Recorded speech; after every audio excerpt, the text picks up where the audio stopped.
Hello, today I'm in Mitsubishi Outlander. In this video I'll show you how to manage Android Auto or Apple CarPlay. Firstly, once your smartphone is connected to car via cable, take a look at the screen display. To enter Android Auto or Apple CarPlay, press this button. Now, press this button to go to apps.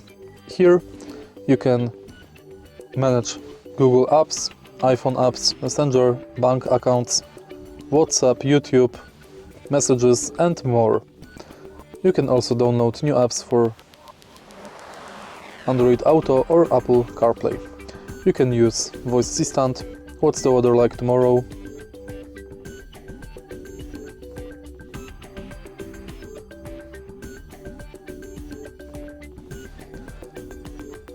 go to settings, make phone calls and use map.